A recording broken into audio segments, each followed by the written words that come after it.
From the Watergate Building in Washington, this is Hotline TV. Now here are Hotline editors Chuck Todd and John Mercurio. It's Hotline TV, so I'm Chuck Todd. And I'm John Mercurio. Chuck, Todd, Hillary Clinton, Barack Obama, and John Edwards don't have to say a word.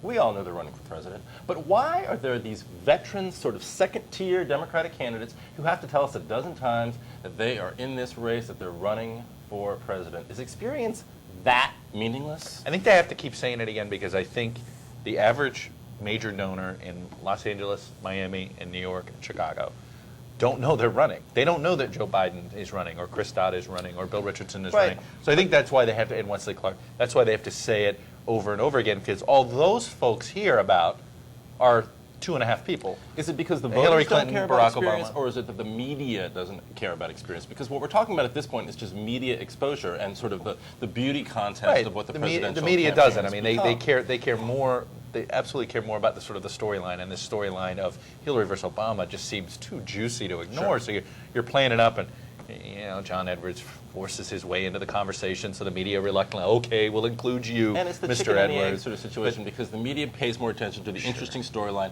The voters then tell pollsters, well, I support John Edwards, Barack Obama, and Hillary Clinton, because they're the names that people know. Now, the irony is, as his campaign goes along, we're going to see a lot of nitpicking, particularly with Obama in.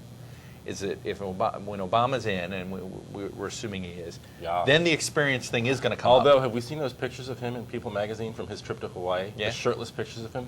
Bird chest? No, yeah. It looks like a picture of Bill Clinton circa 1997 with the face of Barack Obama on top of it. So he doesn't have a bird chest, or he does have a bird? It could torpedo his. I wouldn't want to see you without a shirt either, so let's just hey, leave that at that. That's a separate episode.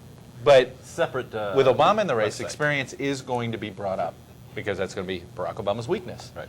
But then I look at that experience that Hillary Clinton has. Oh, right, not much. Well, let's bring up John statistics Edwards. Oh, yeah, not much. If you so there is going to the be an experienced candidate that's going to get fired. I just don't know. Well, right, and we wrote this today. We wrote this week. If you add up the 14 years of experience that Edwards, Obama, and Clinton have, it is less combined. than half. It is combined. It is far less than half of the Senate years that Biden has served. It's almost half of what Dodd has put in. Bill Richardson has served in the House. He served in the governor's office. He served in a cabinet secretary at the UN. Wesley Clark in leadership. But Supreme Allied Commander. I mean, in charge of NATO. His resume in the Democratic field in 2004 was Robert Graham. So no, I agree with the resume, but that doesn't mean that a resume candidate isn't going to have a role in this. At the end of the day, do we think one of those three is probably going to be the nominee? Yes.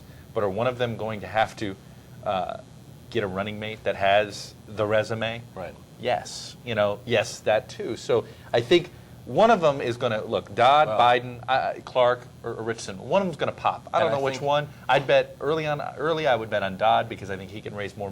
He's going to raise a bunch more money from his. Richardson pops because I think he's got the Hispanic thing. I think the media likes him better. I think he's from the West. I think there's actually a token white guy is going to insert himself into this race, and I think that might hurt Richardson a little bit. Going back to the media storyline, I think that what happens is that the media picks up on the storyline. They like the Hispanic thing. They don't like Dodd. They don't like Biden. They don't like. They don't like Biden. Like Wesley I don't think Clark. Biden's going to get a fair shake. They didn't like the way Wesley Clark, who probably won't end up even running. He probably ends up not running.